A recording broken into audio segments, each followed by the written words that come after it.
बालक काशी से पढ़ करके आया, खूब विद्वान बन के आया, अपने पिताजी के पास आकर के बोला, पिताजी मैं सब कुछ पढ़ के आया हूं, आप जहां से चाहो पूछ लो। तो पिता ने यही पूछा, बताओ पाप के बाप का नाम क्या है? नहीं बता पाया। बोले ये तो नहीं पढ़ाया गुरुजी ने। बोले ढूंढ के आओ कौन है पाप के बाप। बालक ने कल पढ़ा ढूंढने के लिए, तभी 2-3 दिन निकल गए, कहीं से उत्तर नहीं मिला पाप का बाप कौन। तभी एक घर के बाहर गौ माता खड़ी थी, तुलसी का पौधा लगा था। बालक ने सोचा किसी वैष्णव का घर है, 2-3 दिन हो गए कुछ खाया पिया नहीं, यहाँ पे कुछ पा लेता हूँ। उस घर में जैसे ही प्रवेश किया, वो किसी वैष्णव का घर नहीं था, एक वैश्या का घर था। तो वैश्या ने जैसे ही बालक को देखा, ब्राह्मण बालक, त्रिपुंड लगाए, शिखा रखी है, धोती पहन करके, हाथों में वेद लगे हैं, तुरंत वैश्या आई जल का पात्र लेकर के, महाराज जलपान कीजिए।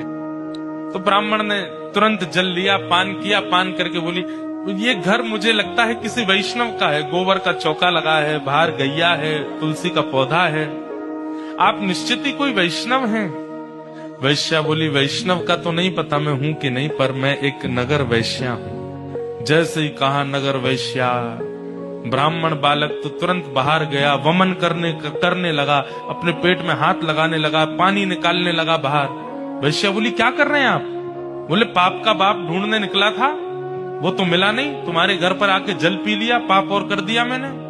अरे तुम्हारे घर का पिएंगे हम, तुम्हारे हाथ का खाएंगे हम। जैसे ही सुना कि पाप के बाप को खोजने निकले थे, वैश्या ने मन में सोचा, ज्यादा दूर नहीं जाने दूंगी, यहीं मिलाती हूं। अब भगवान जल पी ही लिया है आपने, पाप तो हो ही गया आपसे, अब तो आपको जाना पड़ेगा, नदी स्नान करनी पड़ेगी, जनेऊ बदलनी पड़ेगी, पंचगव्य पान करना पड़ेगा, तभी आप शुद्ध हो गए। ब्राह्मण बोले, और नहीं तो ये सब करना पड़ेगा तभी शुद्ध होऊंगा मैं।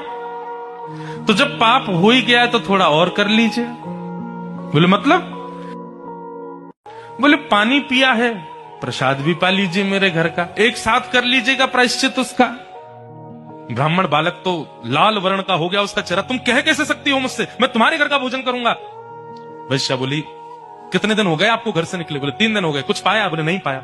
अब पाप का बाप पता नहीं कल मिले, परसों मिले, कब मिलेगा, कब तक भूखे रहोगे आप, कुछ पा लीजिए। मैं कहीं और पालूंगा, तेरे घर का नहीं पाऊंगा। इतने दिन से आप अकेले घूम रहे हैं, आपके पास धन भी नहीं होगा, मेरे घर अगर आप प्रसाद पाएंगे तो मैं दक्षिणा में 5 सोने की मोहर आपको प्रदान करूंगी, और फिर बाद में प्रायश्चित तो आप कर ही लोगे, कम से कम 4-5 दिन के लिए कुछ हो तो जाएगा आप पे व्यवस्था। 5 सोने की मोहर।